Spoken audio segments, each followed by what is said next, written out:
Bienvenue sur Delight Your Life, le podcast transformatif et innovant pour t'inspirer à vivre une vie qui a du sens pour toi. Je suis Prudence, ton hôte, et au programme nous allons explorer différents sujets et thématiques pour te permettre d'éveiller ta conscience, manifester tes plus grands désirs et créer une vie alignée dans laquelle tu t'épanouis pleinement. Je préfère te prévenir, ce podcast et mon énergie risquent d'être contagieux. Alors, j'espère que tu es prête et sans plus attendre, let's get started! Hello, j'espère que tu vas bien. Je suis ravie de te retrouver pour ce tout nouveau podcast où du coup je vais te partager une expérience que j'ai vécue il y a quelques jours de cela. Enfin, je pense que quand tu écouteras ce podcast, ce sera sûrement il y a déjà une semaine ou bref, peu importe dans le temps. De toute façon, tu vas écouter ce podcast-là 6 mois plus tard, no problème. Mais j'avais vraiment envie de te partager cette expérience parce que sur ma chaîne de podcast, ou dépendamment de où tu l'écoutes, si aussi c'est sur YouTube ou peu importe, j'ai vraiment envie de te partager également des choses que je vis au quotidien pour t'aider en fait à prendre conscience de certaines choses, voir aussi les différentes possibilités qui peuvent s'offrir à toi pour aller vers la personne que tu as envie de devenir, pour peut-être aller libérer certains traumas, guérir certaines blessures. Et comme je teste en bonne lignée 3 plein de choses en permanence, et ben du coup j'ai vraiment envie de te les partager. Et puis j'adore aussi partager mes expériences.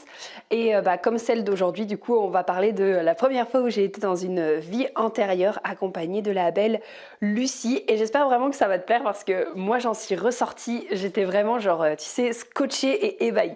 J'étais genre trop contente, je me suis dit waouh, ok, ça explique pas mal de choses, ça c'est venu mettre en lumière aussi finalement quelque chose qui est très important pour moi dont je vais justement te parler juste après.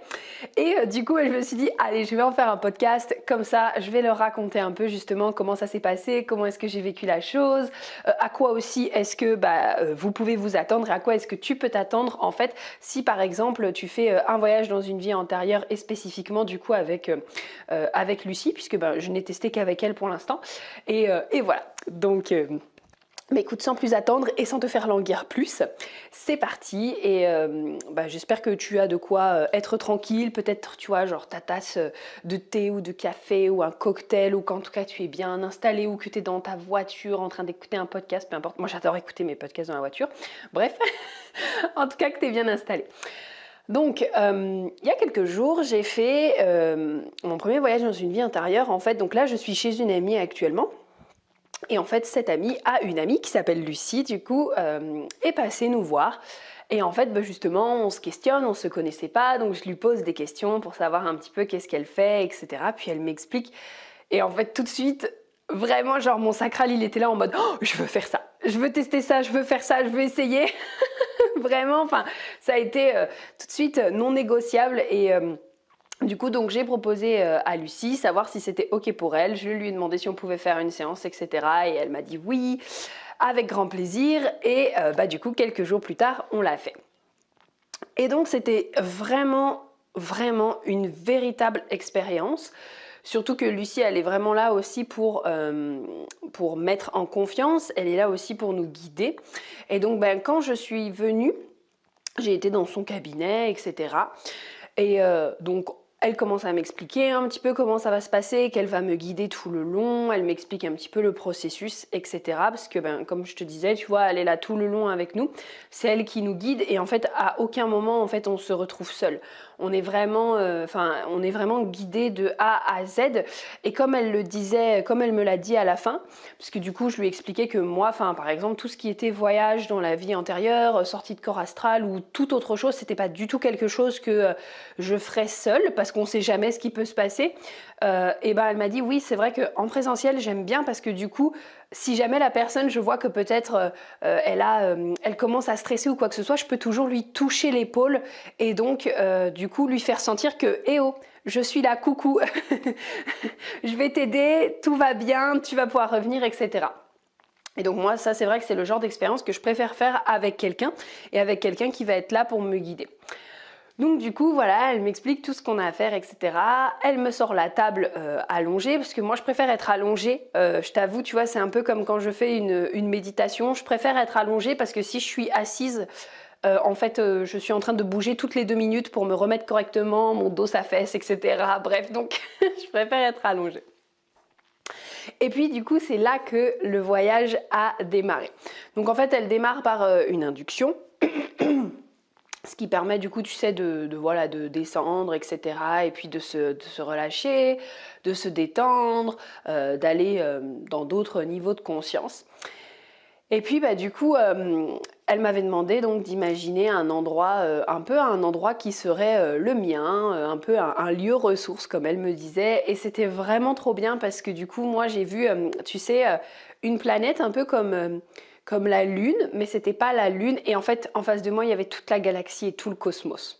Je m'attendais pas du tout à voir ça. En général, mes lieux ressources, tu sais, c'est plus la forêt, un endroit que j'aime bien, c'est la nature. Et là, en fait, pas du tout. C'est venu tout seul. J'étais vraiment sur une planète, c'est avec l'univers, le cosmos en face de moi. C'était vraiment, vraiment magnifique. Et puis du coup, après donc elle m'a invitée à enlever tout ce qui faisait ma vie actuellement pour aller dans les vies antérieures. En fait, elle m'expliquait que c'était vraiment important justement d'enlever un peu, on va dire, tout ce qui pourrait qualifier notre vie actuelle. Comme ça, en fait, c'est plus facile d'aller dans les vies intérieures puisqu'on n'a plus de caractéristiques de la personne que l'on est dans cette vie. En tout cas, le temps de je sais pas si le temps de l'hypnose en fait finalement, le temps de l'hypnose. Donc du coup, moi j'ai imaginé une petite cabane sur ma lune, rien à voir, et en fait c'était vraiment trop bien parce que tu sais, je sais pas si tu as déjà vu Harry Potter, je lui faisais plein de références, Harry Potter, Pokémon, Le Seigneur des Anneaux, enfin bref, comme elle connaissait les mangas aussi, bah, et les animés ou en tout cas les trucs fantastiques, c'était vraiment génial. Et en fait, ça faisait comme une cabane, elle était toute petite la cabane, tu sais, ça pouvait donner comme un aspect de cabine de toilette, genre que tu vois, tu sais, t'es sur une aire en forêt. Et t'as une toute petite cabine de toilette en bois et tout. Et en fait, quand tu rentrais dedans, c'était énorme. C'était énorme. Et ça me faisait penser du coup à la tente d'Harry Potter dans Harry Potter 4. Et donc du coup là j'enlève ce que j'ai à enlever, je me vois me raser la tête, donc c'est assez drôle parce que c'est vrai que les cheveux c'est significatif de cette vie-là, qui sait peut-être que bah, dans d'autres vies j'ai été des hommes, etc. Donc je me suis vue du coup me raser les cheveux, enlever les vêtements et puis je me suis revue mettre après une toche beige vraiment très neutre, très voilà, très simple. Et puis du coup on est ressorti. Et puis après en fait tout simplement il y avait cette notion de soit tu peux imaginer un pont, où elle m'a dit en tout cas toute chose qui peut s'apparenter à un pont. Ça peut être des escaliers, des escalators, ça peut être un arc-en-ciel, voilà. Et pareil, moi je m'attendais encore une fois à voir, j'en sais rien, genre un arc-en-ciel, parce que souvent quand on me fait des suggestions, c'est ça que je vois après.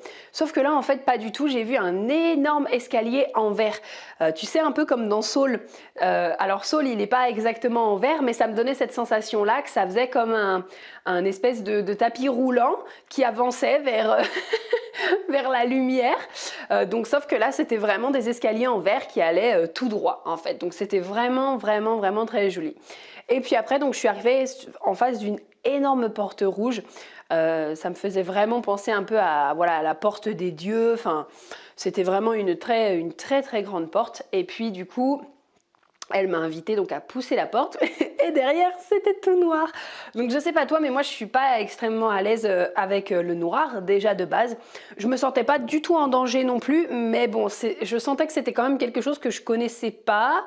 Je savais pas vraiment ce à quoi je pouvais m'attendre en allant du coup dans ce noir là. Est-ce que j'allais même en sortir? Et donc du coup là, encore une fois, c'est l'avantage d'avoir Lucie à côté de moi. Elle me dit, ok, ben, est-ce que peut-être tu peux emmener un objet avec toi qui va te guider? Et là, il commence à y avoir la lampe qui saute de Chihiro. Donc pour ceux qui ont vu le voyage de Chihiro, il y a la lampe qui saute en fait donc sur un pied, qui arrive et qui me dit, allez viens avec moi, je te guide, etc. Donc du coup, je me sens beaucoup mieux, je commence à suivre la lampe. Et là, je dis à Lucie, oh c'est super bizarre, je commence à avoir les yeux qui me piquent et ça me grattait aussi au niveau du nez, ça commençait à me gratter au niveau des oreilles. En fait, c'était vraiment des sensations physiques. Bah pour le coup, ça c'est pareil, pour moi c'était quelque chose, en fait, j'allais dire ça m'a perturbée, mais oui et non, c'est juste quelque chose en fait auquel je ne m'attendais pas. Et du coup, c'était surprenant en fait, parce que j'étais juste en train de traverser justement ce amas noir que je considérais juste comme un vide noir ou comme une pièce noire. Et finalement, comme Lucie m'expliquait après, elle m'a dit il y avait peut-être justement un espèce de nuage à l'intérieur que tu as traversé, etc. Et du coup, voilà, c'était assez marrant. Et donc on avance dans le noir, et puis finalement, me voilà arrivée. Non mais alors là, moi, ça m'a fait délirer. Me voilà arrivée en fait dans une nature immaculée avec en haut à droite des montagnes, en face des vraiment un grand étendu vert, genre vraiment ça pouvait faire vraiment landscape en fait de montagnes avec prairies en face. Enfin c'était vraiment nature très immaculée. Je sentais en fait que c'était pas simplement un paysage de montagne comme on peut en voir de nos jours, c'était vraiment très très très immaculé. Et là, elle me dit, ok, est-ce que tu peux regarder un petit peu, est-ce que tu arrives à voir tes pieds? Et là, je lui dis, ah oui, c'est des pieds qui sont poilus. Donc ça m'a fait rire. Et là, en fait, tout de suite, j'ai tilté. Je lui ai dit, j'ai l'impression d'être un homme de Cro-Magnon, en fait. Et elle me dit, ok, est-ce que tu peux remonter pour voir tes vêtements? Je lui dis, en fait, j'ai vraiment vous savez, enfin, tu sais, la petite jupe, enfin, la petite tenue là du Cro-Magnon là, avec sa peau de bête, avec, ça lui fait une jupe un peu, et puis ça remonte en diagonale sur le haut, enfin, bref. Et je lui dis, en fait, je suis un homme de Cro-Magnon, j'ai l'impression que j'ai mon gourdin, en fait, sur mon épaule et que j'y vais, en fait. Et elle me dit, ok, bon, c'est très bien. Et donc, on avance un petit peu. Donc, il faut savoir qu'en fait, tout le long de l'hypnose, il y a des moments où en fait, il se passe pas grand-chose. Donc, elle me demande, est-ce que tu peux aller voir un petit peu plus loin pour voir qu'est-ce qui se passe, parce que on va pas rester pendant 1 heure en train de me regarder, moi, homme de Cro-Magnon, en train de faire des trucs. Donc elle me dit, est-ce que tu peux avancer un petit peu? Donc là, je me vois en tant qu'homme de Cro-Magnon, toujours dans ma petite maison. Et en fait, j'étais toute seule. J'avais un lac à côté de ma maison, j'avais mon potager, enfin bref, franchement, je faisais vraiment ma vie. Et donc voilà, j'étais paisible. Elle me dit, est-ce que tu es toute seule? Est-ce que tu as d'autres personnes? Je dis, écoute, pour l'instant, non, je suis toute seule, mais franchement, je suis trop bien, en fait. Je suis trop bien, je fais ma vie. Des fois, oui, c'est vrai que peut-être je me sens un peu seule, mais je suis trop bien, je fais ma life et franchement, je vis ma vie, pas de contraintes, rien, je fais juste ce que j'ai envie et c'est super cool. Donc du coup, ça passait, on avance encore et elle me dit, ok, là, qu'est-ce que tu vois? Et là, non mais je te jure, vraiment amazing, je me vois en train d'enseigner à d'autres tribus, en fait, comment allumer le feu, comment faire des récoltes, comment améliorer leur tribu, qu'est-ce qu'ils peuvent mettre ensemble pour être plus en harmonie, etc. Et en fait, du coup, avec Lucie, on en a reparlé après, mais du coup, on s'est dit c'est trop drôle parce qu'en fait, je transmets depuis la nuit des temps, quoi. Déjà, même quand j'étais homme de Cro-Magnon, je transmettais aux autres tribus.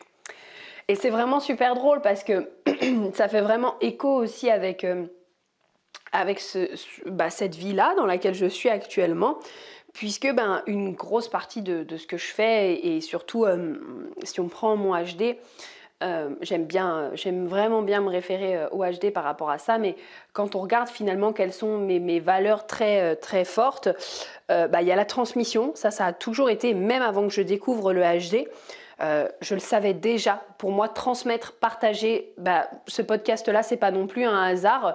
J'adore partager, peu importe en fait ce que les personnes peuvent venir y trouver. J'aime juste partager mes expériences aux personnes. Et en fait, on retrouve du coup dans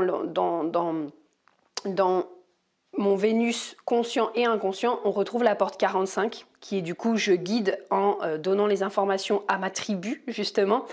Et on retrouve en Vénus inconscient la porte 29, qui pareil, la porte 29, qu'est-ce que je dis? N'importe quoi, moi je suis à l'ouest. Attends, je reprends mon bodygraph. On retrouve la porte 27, excuse-moi. La porte 27 qui, pareil, est une porte au niveau de la tribu et donc de donner les ressources à la tribu pour qu'elle puisse, finalement s'épanouir. Donc je me suis dit, waouh, ok, en fait, genre transmettre, c'est pas que depuis cette vie-là, c'est vraiment depuis tout le temps en fait. Donc voilà, je me suis vue transmettre, etc. Et puis donc toujours, elle me dit, est-ce qu'on peut avancer? Donc là, je me voyais avec mon baluchon et puis je me voyais traverser une forêt. Elle me dit, est-ce que tu es toute seule? Et je lui dis, Tu sais, c'est marrant, en fait, j'ai l'impression qu'il y a des gens qui passent à côté de moi, mais c'est comme s'ils étaient un peu transparents, en fait. C'est comme s'ils étaient transparents et que moi, je les vois, mais eux, ils font pas vraiment attention à moi, en fait. C'est comme s'ils étaient là sans être là. Puis finalement, elle m'a dit, bah, peut-être qu'à ce moment-là, tu avais déjà des capacités et tu avais déjà la capacité de voir peut-être les personnes décédées, etc., etc. Dans cette vie-là, c'est pas le cas. Enfin, en tout cas, pour l'instant, je sais pas s'il s'est passé justement un événement traumatique avec ça, mais en tout cas, moi, j'ai toujours émis cet aspect de poser l'intention de ne pas voir, parce que je pense qu'il y a une partie de moi qui a toujours peur que ça se passe à la Ghost Whisperer ou à les trucs comme ça, et qu'en fait, je me fasse tout le temps surprendre et que je m'y attende pas. Et du coup, j'ai posé l'intention de recevoir les informations. Ça, il n'y a pas de problème de savoir les choses, de recevoir les informations, mais je veux ni voir ni entendre. Donc du coup, dans cette vie-là, en tout cas pour l'instant, on ne sait jamais dans 10, 15, 20 ans, mais pour l'instant, ce n'est pas encore réveillé. Quoi qu'il en soit, là, on a vu que vraiment, c'était une vie assez paisible quand même, donc qui était tranquille. Et donc, elle me redemande encore, est-ce que tu peux avancer? Et là, en fait, je change complètement de vie. Je change complètement de vie et je me vois en fait du coup là la Gandalf, genre un vieux monsieur avec une longue barbe dans une grande bibliothèque, et je suis en train d'écrire du coup dans des livres tous mes savoirs. Donc encore une fois, je transmets. J'écris dans des livres tous mes savoirs, tout ce que j'ai pu apprendre pour que justement ça puisse perdurer et pour que justement en fait mes savoirs puissent être transmis et donc rester dans cette bibliothèque, et donc voilà, que ça puisse se transmettre de génération en génération.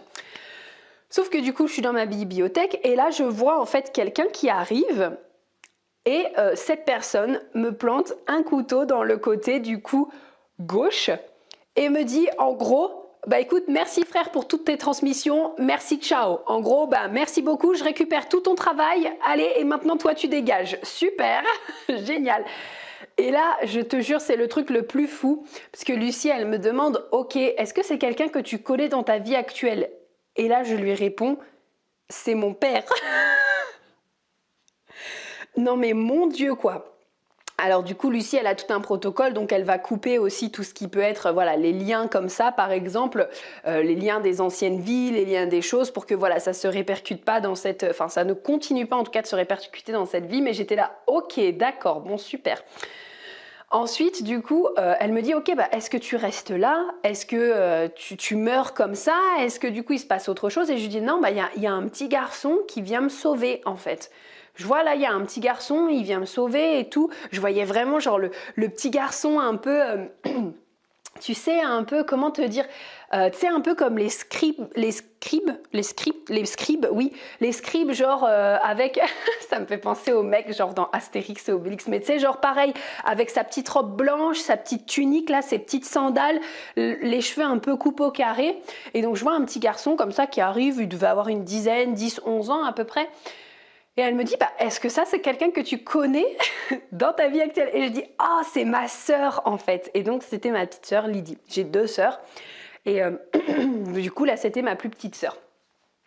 Et donc, du coup, je vois ce petit garçon en fait qui me traîne, qui me ramène chez lui dans sa hutte, donc dans sa hutte un peu de paille, etc. Et moi, je suis allongée sur son lit, puis je me vois avec un bandage, etc. Donc, en fait, il m'avait soignée. Et tout simplement, ce qui s'est passé, c'est que... ce petit garçon-là est devenu le disciple, finalement, à qui, mon seul et unique disciple, à qui j'ai transmis mes connaissances pour qu'après, lui puisse continuer mon travail et donc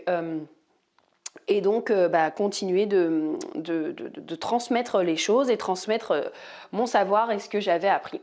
Et puis finalement, je me suis vue mourir quelques temps plus tard, enfin quelques années plus tard, en lui ayant transmis ce qu'il avait besoin de transmettre. Donc voilà, après la Lucie, pareil, elle m'a guidée, ça c'est vraiment cool. Est-ce que c'est ok? Est-ce que ton âme à ce moment-là, elle a vu la lumière facilement, ou en tout cas peu importe, hein. Est-ce que ça a été ok pour elle? Donc je lui ai dit oui, etc. Enfin voilà, c'était vraiment, ça s'est vraiment bien passé. Et donc finalement après on a vu ce qu'on avait à voir et donc on est rentré Donc on est rentré, là si je te le fais un petit peu en accéléré, je me suis vue tout de suite en fait derrière la porte rouge, tu vois, qu'on a vu au tout début. Donc je me suis vue tout de suite derrière la porte rouge, redescendre du coup les escaliers transparents et revenir à la cabane. Et là aussi c'est super parce que Lucie du coup elle m'a vraiment guidée à me dire ok, par rapport à ce que tu as vécu, du coup, de quoi est-ce que ton âme aurait besoin pour justement avoir la confiance, la foi dans le fait que c'est ok de transmettre les choses. Parce qu'en fait, finalement, elle m'a dit quelles sont les leçons que tu retiens de là, de ce qu'on a vu dans la vie antérieure. Et ce que je lui ai répondu, c'est que en fait, moi, ça m'a fait comprendre sur le moment que transmettre mes informations, c'était pas sécuritaire parce qu'en fait, je pouvais me faire tuer à chaque instant. Enfin voilà, même si on n'est pas dans un monde comme celui d'avant, on s'entend là-dessus. Genre, c'est un peu, ok, selon les personnes à qui je vais transmettre mes informations, attention parce que ça peut me mettre en danger. Et donc, du coup, elle m'a dit, quel objet pourrait t'aider avec ça? Et là, c'était vraiment génial parce que j'ai vu comme les items de jeux vidéo, c'est-à-dire un espèce de collier avec des grosses perles. Pour moi, ça ressemblait à un mala en fait. Et c'est comme un item que j'ai pris finalement, que mon âme a pris avec elle pour la protéger. Et donc, c'était vraiment, vraiment, vraiment super, super, super intéressant. Et puis, on a tranquillement terminé ici. Elle m'a fait revenir. Et après, du coup, on a fait un point et on a discuté ensemble. Voilà, donc c'était vraiment génial parce qu'en fait, là, tu vois, je pense que ce que j'ai envie aussi de te transmettre au-delà de tout ça, c'est que, tu vois, il y a des fois des choses que tu as envie d'accomplir dans cette vie, mais que tu sais pas forcément pourquoi. Il y a des points sur lesquels ça bloque vraiment, peu importe le travail que tu as fait. Et en fait, tout simplement, c'est parce qu'il y a des choses à aller guérir, peut-être dans une ancienne vie, ou après, bien sûr, ça peut être du transgénérationnel, ça peut être dans tes lignées, ça peut être aussi quelque chose qui est vraiment ancré et dont tu n'as pas conscience. Mais en tout cas, moi là, cet aspect d'aller voir justement une vie antérieure où je me suis vue finalement transmettre, et déjà, ça m'a confortée dans le fait que oui, en fait, je transmets depuis la nuit des temps, concrètement. Alors, j'ai pas visité toutes mes vies, on s'entend là-dessus. Je pense qu'il y en a peut-être eu d'autres entre-temps. Mais là, si j'ai vu ça, c'était sûrement pour me conforter dans cette idée que justement, je transmets déjà depuis très très très longtemps. Et qu'en fait, derrière, c'était sur le coup, je me suis dit, ok, en fait, concrètement, c'était pas sécure. C'est pas sécure, oui, j'ai plein d'informations, mais c'est pas sécure de transmettre. Et donc, comme on a été guérir ça, dans cette vie-ci, finalement, ça va aussi beaucoup plus m'aider à transmettre les informations que j'ai envie en le faisant de manière beaucoup plus sécuritaire, en fait. Et ce qui est vraiment sympa aussi, c'est que j'étais pas vraiment venue avec un sujet de travail. C'est-à-dire que c'est Lucie qui m'a dit ok, Prudence, est-ce que tu as une idée de ce que tu veux travailler, ou est-ce qu'on va là où ton âme a envie de t'emmener aujourd'hui? Et donc, je lui ai dit, moi j'ai envie d'aller là où mon âme a envie d'aller aujourd'hui. J'ai quand même posé une intention, mais c'était pas vraiment un objectif. C'était juste, ok, voilà, j'aimerais mettre en lumière ce qui va me permettre de... voilà, c'était plus dans cette dynamique-là. Donc ça a vraiment été quelque part un peu un hasard, si on peut dire ça, mais on sait que le hasard n'est pas. Et donc, je pense qu'en tout cas, dans cet espace-là, j'avais besoin d'aller travailler ma foi. Et d'ailleurs, ce jour-là, j'ai fait une story. Mais en fait, quand on regardait le transit en Human Design, il y avait la porte 55 qui était activée, qui n'était pas activée je ne sais pas si elle avait été activée la veille ou le jour même, parce que je n'avais pas regardé le transit la veille, mais en tout cas, ça devait faire peut-être 1 ou 2 jours qu'elle était activée. Et du coup, avec Lucie, je suis venue travailler justement cette notion de foi, cet aspect de c'est ok en fait, et c'est sécure, et d'avoir la foi dans ce que je fais. Et le soir même, j'ai aussi ressenti l'envie de travailler du coup avec une autre amie, pareil sur la thématique de la foi en fait. Donc je pense que c'est vraiment ce que j'avais envie d'expérimenter ce jour-là. Parce que la foi, mine de rien, c'est quand même quelque chose d'hyper important. La foi, quand on veut matérialiser nos désirs, quand on veut attirer à nous ce que l'on souhaite, quand on veut créer la vie de nos rêves, quand on veut aussi créer le business que l'on veut, le chiffre d'affaires que l'on souhaite, les services que l'on souhaite, quand on a cette grande vision, ou en tout cas cette vision, cette ambition, ça demande en fait d'avoir la foi.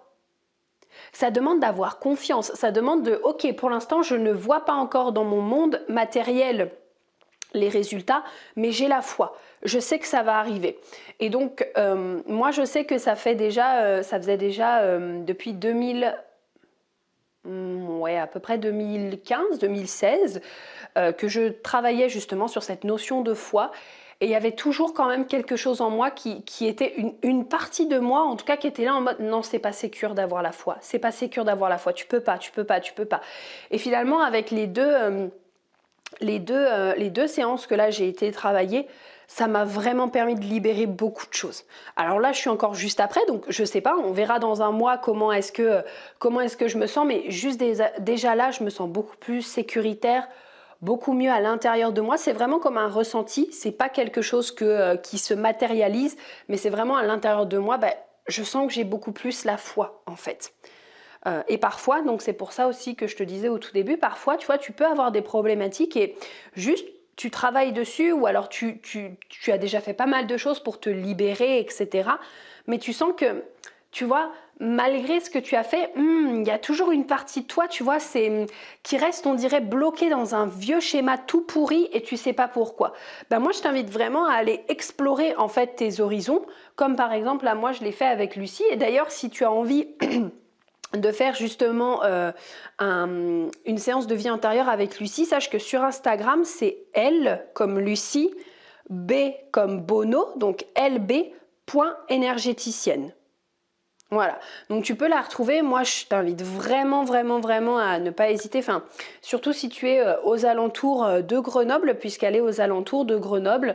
Voilà, mais en tout cas, d'aller explorer certaines choses qui pourraient justement t'aider. Et donc, moi, j'ai testé les vies antérieures pour la première fois. Je ne savais pas à quoi m'attendre. Et franchement, j'ai trouvé ça super bien comme expérience. La seule chose que je t'invite à faire, c'est de vraiment, encore une fois, le prendre comme une expérience. Parce que parfois, tu sais, quand on a trop d'attentes sur quelque chose, en mode oh, c'est ça qui va me sauver, c'est ça qu'il me faut, en fait, souvent, on finit déçu. En fait, même quand enfin, ça c'est vraiment quelque chose que j'ai appris, c'est que même, tu sais, quand tu prends une formation, un coaching, quand tu prends quelque chose, un nettoyage cellulaire, une séance succès infini, peu importe en fait ce que tu prends comme outil qui va venir t'aider, le plus important en fait c'est de le voir vraiment comme une expérimentation, c'est-à-dire d'être curieuse en mode ok, j'ai envie de tester ça, je vais voir un peu ce que ça va m'apporter. Et donc, de ne pas avoir trop d'attentes dans le sens où quand en fait finalement on a trop d'attentes envers quelque chose, c'est là où souvent on est en train de remettre le pouvoir dans les mains de l'autre. Comme si on lui disait non, moi je suis pas capable de gérer, mais toi tu peux le faire, vas-y, vas-y, vas-y. Et finalement, si par exemple ça se passe pas exactement comme on avait envie, ou alors on n'a pas toutes les réponses tout de suite, ou alors on comprend pas tout de suite, on finit déçu parce qu'on se dit oh ouais mais c'était ma dernière chance et là finalement voilà ça a pas marché, etc., etc. Alors que parfois non, c'est pas du tout ça. Parfois c'est juste que peut-être ça a besoin de temps, ou parfois c'est juste qu'on a mis tellement d'attentes que finalement on n'a pas apprécié à sa juste valeur l'expérience parce qu'on avait des attentes qui étaient tellement élevées que du coup voilà. Donc voilà par rapport à ça. Écoute, c'était vraiment un plaisir. N'hésite pas à me dire en tout cas ce que tu en auras pensé, si tu as déjà fait justement toi de ton côté des voyages en vie antérieure. Je serais ravie justement de pouvoir te lire. On se retrouve également du coup sur mon Instagram @inspiring.delight. Tu le retrouveras aussi dans le lien en bio. Et puis écoute, je te fais plein de gros bisous. Je te souhaite une très belle journée et je te dis à très vite.